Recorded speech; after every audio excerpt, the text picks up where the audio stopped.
virtualmente, digamos, y luego Andoni nos va a leer.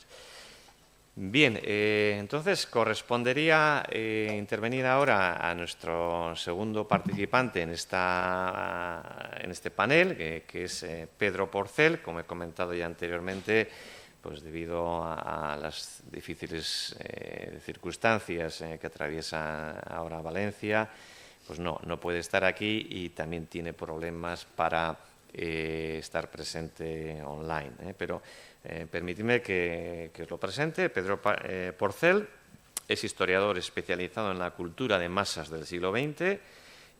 Su trabajo se ha centrado fundamentalmente en la historieta, la narrativa popular, el folletín o el cine.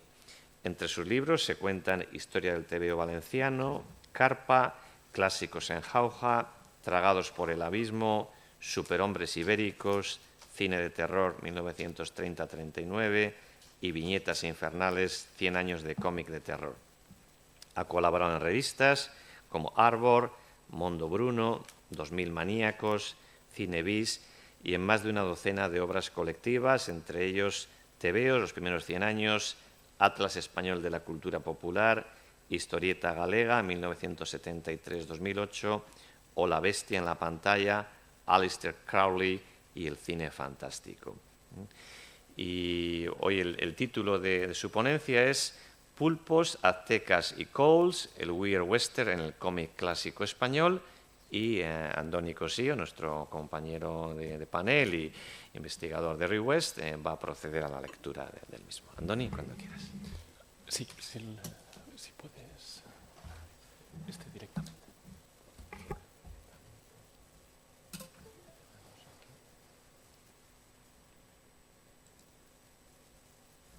Vale, me cambias.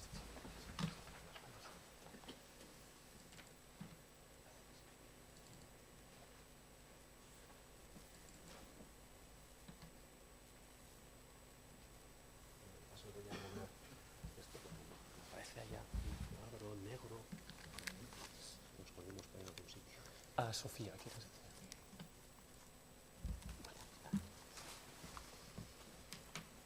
Bueno, la siguiente presentación está bastante ilustrada, entonces prestad atención a las imágenes, que son bastante interesantes. Es difícil hoy comprender la importancia que como medio de ocio tuvieron durante el siglo XX los tebeos, hoy llamados cómics, novelas gráficas y otros términos encaminados a hacer perdonar sus orígenes plebeyos. Durante el largo periodo que va desde los años 20 a los 80 del pasado siglo, son una presencia cotidiana para millones de españoles, representando en muchos casos su primera experiencia estética y también ficcional. Al menos para muchos que no tienen la suerte de contar con una sala de cine en su vecindad. Con decenas de títulos semanales cuyas tiradas se cuentan por millares, supone una herramienta única para comprender mejor los valores, pensamiento y actitudes de la sociedad en que nace. En palabras del padre Jesús María Vázquez, director del Comité de Censura a partir de 1955, que se encarga de controlar sus contenidos, y también el primer historiador del medio en nuestro país, un tebeo tiene la entrada en todas las partes, de la mansión señorial a la casa de vecinos, desde la chabola al comercio o al casino, desde el pueblo más recoleto a la ciudad más desbordante. Niños y grandes leen tebeos. Contrariamente a lo que sucede hoy, son un ocio al alcance de todos los bolsillos, elaborado la mayor parte de veces por profesionales pertenecientes a las clases populares, que vuelcan en ellos su visión del mundo. En España empiezan a difundirse durante los años 20, alcanzando rápidamente una enorme aceptación que lleva en muy poco tiempo a multiplicar las cabeceras consagradas a la historieta. El formato más divulgativo desde entonces, hasta el estallido de la Guerra Civil, es la revista de contenido vario con títulos como TVO o Pulgarcito, que prolongan su andadura varias décadas, a lo que hay que sumar decenas de colecciones más. No es hasta la primera mitad de la década de los 30 cuando la aventura empieza a llenar sus páginas, con las primeras historietas realistas que enseguida se codifican constituyendo un nuevo género gráfico, en una evolución imparable que se trunca bruscamente en 1936, cuando la guerra viene a alterarlo todo. Cuando finaliza, el tejido tanto industrial como artístico está destruido. La mayoría de profesionales han desaparecido, exiliados, muertos, prisioneros o dedicados a otros trabajos más rentables. La Falange aspira a monopolizar el mercado, estableciendo un severo reglamento por el que los permisos de edición se otorgan en función de la mayor o menor sintonía de cada empresa con el nuevo orden. En la primera mitad de los 40, la producción es exigua y deslavazada, algo que no cambia hasta que el devenir de la Guerra Mundial provoca el retroceso de la influencia falangista en el gobierno de Franco en beneficio de otros sectores del régimen. Las publicaciones periódicas quedan proscritas, con lo que las revistas, que hasta entonces han albergado la mayoría de historietas, ven imposibilitada su aparición. Los tebeos pasan a encuadrarse en la categoría de folletos, debiendo solicitar un nuevo permiso de edición para cada ejemplar. Nacen así los cuadernos de aventuras, 10 páginas impresas en blanco y negro tras una cubierta a todo color. La fórmula permite ofrecer entregas de una pieza en la que los episodios no se continúan, algo imposible dados los vaivenes a los que los organismos censores someten a los tebeos. Cuando a finales de la década las normas de publicación se flexibilizan, los cuadernos pasan a convertirse en sagas cuya duración solo depende de la aceptación que encuentran entre el público. Estos cuadernos son el formato más popular durante los siguientes 25 años, difundiendo temas, arquetipos y situaciones heredados de la novela de aventuras decimonónica, cuyos esquemas repiten y simplifican. Abarcan todos los géneros, incluido el del oeste norteamericano, muy popular gracias al cine, que es en el que proporciona sus lugares comunes, el pistolero, la dama, los indios, el terrateniente, el granjero. Es en el cuaderno un mundo reglado que ama por igual el tópico y la sorpresa.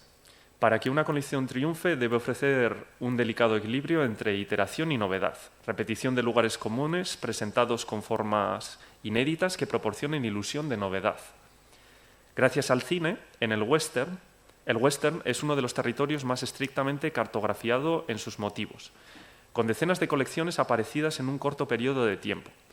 Los héroes de tebeo de los primeros años 40 son puro cartón piedra, personajes de una pieza de extrema simplicidad, con lo que se hace difícil identificarse. Esto cambia en 1944, cuando el guerrero del antifaz se introduce en el tebeo el esquema melodramático propio de la novela por entregas, dando lugar a ficciones más complejas que de inmediato conectan con el lector, propiciando un rotundo éxito. En el campo del western triunfa desde 1945 El pequeño luchador, que utiliza recursos melodramáticos, tragedias, venganzas, amores imposibles, celos, traiciones, confiriendo una cualidad única a lo que hasta entonces habían sido las estereotipadas historietas del oeste.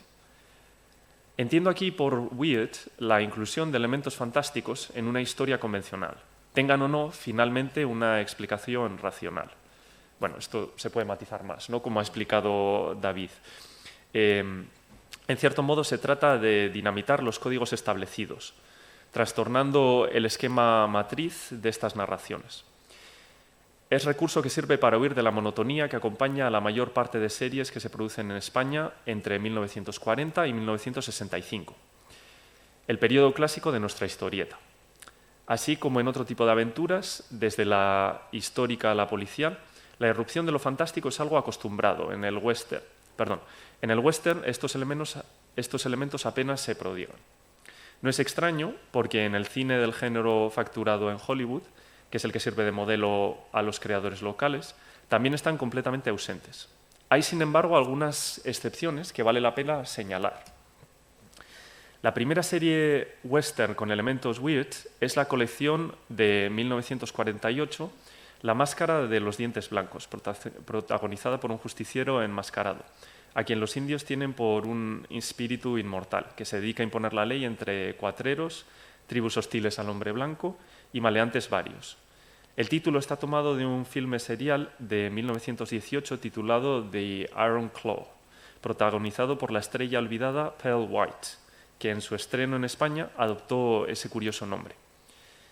Aunque la trama es convencional, incluye un episodio en un rancho presuntamente hechizado por fantasmas, un tema que se repite a menudo en westerns cinematográficos de serie B durante los años 30, con títulos como El Valle de los Fantasmas, producción RKO de 1932, La Hacienda Misteriosa de 1933 o El Fantasma de la Mina, que protagoniza John Wayne en 1934, todas estrenadas puntualmente en nuestro país.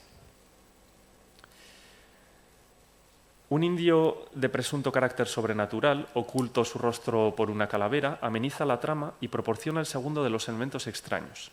La colección evidencia tanto la interacción entre cine y cómic como la notoria influencia de las ficciones americanas en el desarrollo de nuestras viñetas. Aunque el mercado conoce decenas de colecciones del oeste durante los siguientes años, hay que esperar hasta 1955 para encontrar de nuevo un western fantástico.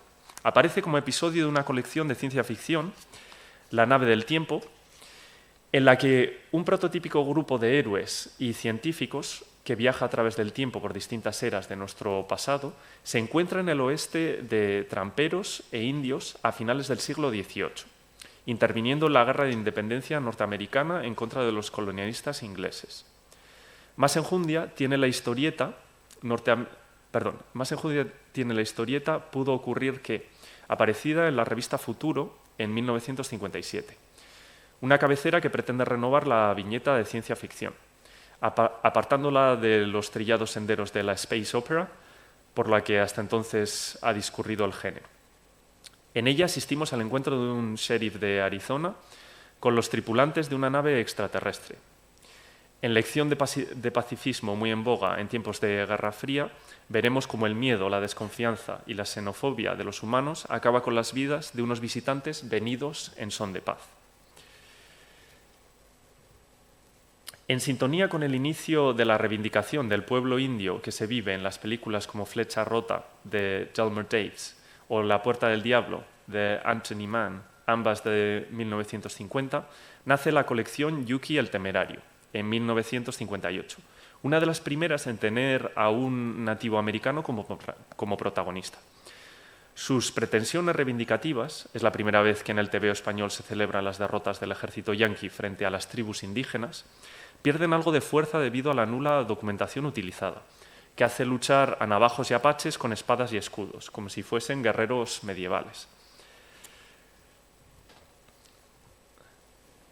Semejante despreocupación por la verosimilitud hace que se prodiguen elementos sorprendentes, como pueblos submarinos, civilizaciones desaparecidas o la evocación de un oeste de pantanos y ciénagas donde ogros y magos hacen de las suyas en pirueta argumental tan feliz como disparatada.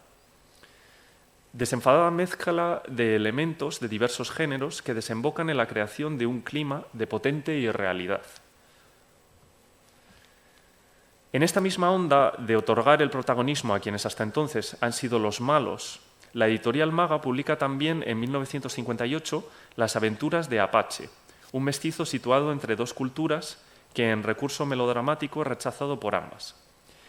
En la colección aparece un motivo weird muy ligado a nuestra historia, la pervivencia de ciudades precolombinas en territorios ignotos, donde la conquista nunca ha tenido lugar.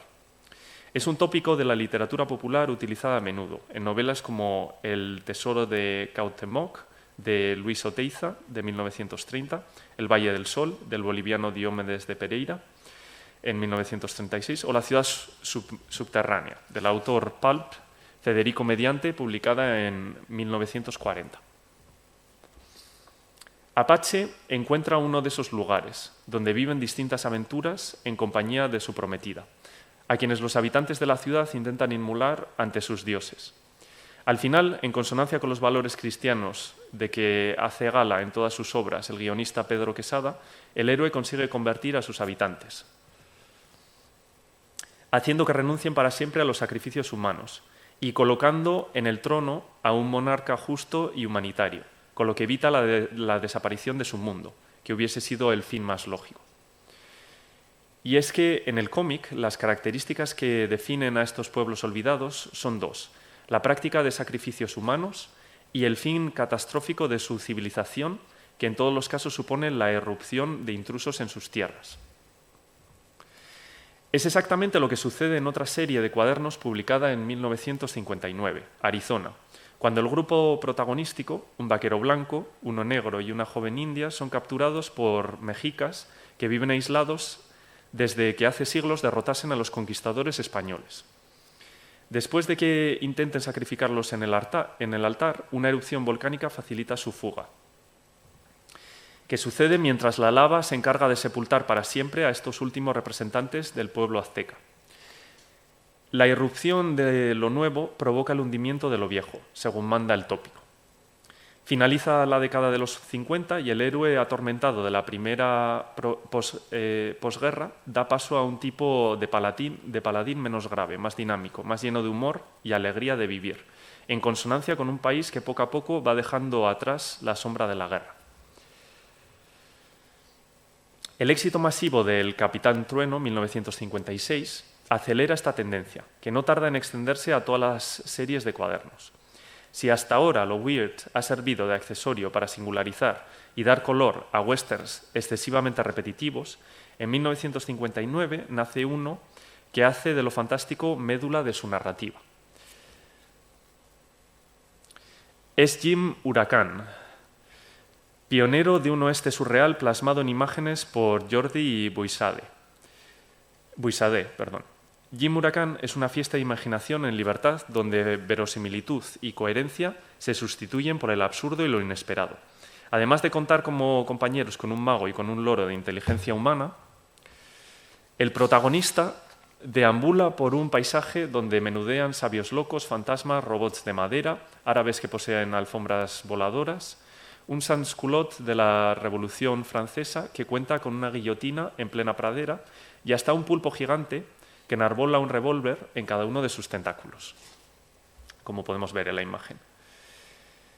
Espectacular imagen que condensa lo que el espíritu genuinamente weird, con su expresa voluntad de acabar con todas las convenciones que rigen un género tan codificado como es el del oeste. Jim Huracán representa la cumbre del weird western en nuestros cómics. Lo hace de un modo ortodoxo, ateniéndose dentro de lo absurdo a las normas que rigen en todas las latitudes. Pero existe otro tipo de oeste fantástico que puede considerarse aportación al subgénero genuinamente español. A raíz del éxito masivo que representa las novelas de El Coyote, que el escritor José Mallorquí publica desde 1947, se incorpora al imaginario popular un nuevo espacio mítico, un oeste hispánico ubicado en una difusa California y un México poscolonial, donde se habla español. El papel de malvado corresponde al yanqui o al francés seguidor de Maximiliano, y en el que los héroes enmascarados gozan el máximo protagonismo. Y aunque en la serie de Mallorquí no haya lugar para lo extraordinario, sus imitadores lo van a incorporar generosamente. Bandidos, charros mexicanos, revólveres e indios son los habitantes de esta tierra imaginada, pero también razas extrañas, pueblos prehispánicos, dinosaurios y criaturas de todo tipo. La tradición la inaugura el Puma en 1947, nacido como clara imitación del héroe de Mallorquí, y pronto deriva hacia terrenos más heterodoxos. Un azteca moribundo otorga al protagonista su uniforme enmascarado y un puñal cuyo solo roce convierte en esqueletos a sus enemigos. Lo hace en el interior de un volcán donde conviven neandertales, mexicas, monstruos antediluvianos que marcan el desarrollo de una acción que, por más que se pretenda convencional, se adentra claramente en el territorio de lo fantástico. La serie tiene discreta fortuna, la suficiente en todo caso para que se conozca un remake en 1952 de la mano del prolífico dibujante Juan Martínez Osete. Regresa en la nueva versión ese oeste ibérico plagado de maravillas, con abundancia de criaturas gigantes, hombres con cola, engendros subterráneos que amenizan un planteamiento tradicional, en el que el héroe combate una vez más el poder opresivo de un malvado gobernador. La colección obtiene esta vez un rotundo éxito, convirtiendo a El Puma en uno de los títulos más populares de los años 50, con más de 100 entregas semanales y varias reediciones en su haber. El mismo autor vuelve a ese tema en su creación El Halcón Negro, personaje de 1958 que, lo mismo que sus predecesores, combate a una autoridad despótica. Lo que parece una trama ortodoxa pronto se convierte en un weird gracias al encuentro con los supervivientes de una ciudad azteca empeñados en sacrificar al héroe a sus dioses. Y, sobre todo, con el enfrentamiento con un dinosaurio, que arrasa poblaciones de campesinos en la mejor tradición de Godzilla y compañía. Todo en medio de elementos más ortodoxos como los bandidos, los pelotones de fusilamiento, los ejércitos enemigos o el ataque de los indios. También El ranchero, otro héroe de menor repercusión popular, publicado por la editorial Maga en 1961, habita un norte de México de ribetes fantásticos, en el que existe un valle perdido en el desierto donde reina una soberana presuntamente inmortal, en peripecia calcada de la que Pierre Benoit evocase, en esa ocasión en tierras del Sáhara, en su novela La Atlántida, ampliamente difundida en nuestro país. Una atmósfera irreal, teñida de cierto fatalismo, proporciona un adecuado aire onírico a la peripecia. Una vez finalizada, la acción vuelve a desarrollarse por cauces más convencionales. Tanto El Coyote como El Puma y sus secuelas tienen como modelo al héroe enmascarado El Zorro, que crease Johnson Macaulay en su novela Pulp en 1920, La maldición de Capistrán, mito al que Douglas Fairbanks y Tyrone Power otorgan fama mundial gracias a sus versiones cinematográficas. Adalid de pobres oprimidos e hidalgos españoles en la California recién anexionada por los norteamericanos, el tema cala hondo en el imaginario popular de una posguerra impregnada de nacionalismo, provocando la aparición de numerosos imitadores. Uno de los más exitosos es Don Zeta, nacido en 1959, cuyas aventuras combinan en mezcla irrespetuosa esquemas folletinescos con las clásicas tramas de celos, traiciones, amores imposibles, odios inextinguibles, con otros fantásticos que incluyen a razas extintas, civilizaciones desconocidas, émulos de Fu Manchu e incluso a unos vampiros a los que Don Zeta derrota gracias a una cruz previamente bendecida por un sacerdote. Alegre, violenta y disparatada. Resulta modélica tanto en su desarrollo como en la nunca forzada inserción de lo fantástico en la acción. Con el cierre de Don Zeta, en 1961, desaparece del tebeo esa California de enmascarados y monstruos que constituye la aportación española más singular al universo del Weird Western. Regresa una vez más, aunque impostada, en una colección que no puede encuadrarse entre las del oeste en sentido estricto, aunque toma del western muchas de sus convenciones, esquemas y lugares comunes, sustituyendo para la ocasión cowboys por gauchos y praderas por pampas suramericanas. Martín Gaucho, último héroe de esta estirpe, se publica en 1964, cuando los cuadernos de aventuras han entrado ya en una decadencia que les lleva a desaparecer en poco más de un año. Además de luchar contra cuatreros y malvados terratenientes, como es de rigor, Martín se las tiene que ver con valles ocultos poblados por incas prehispánicos que para realizar los sacrificios humanos se sirven a que son tan acostumbrados cuentan, en feliz mezcla de motivos, con un tiranosaurio amaestrado que devora a sus víctimas. Es el postrer avatar de un modo de entender la historieta que las décadas de los 60 y los 70, marcadas por el desarrollismo y la incipiente globalización, acaban por sumir definitivamente en el abismo del olvido. Muchas gracias.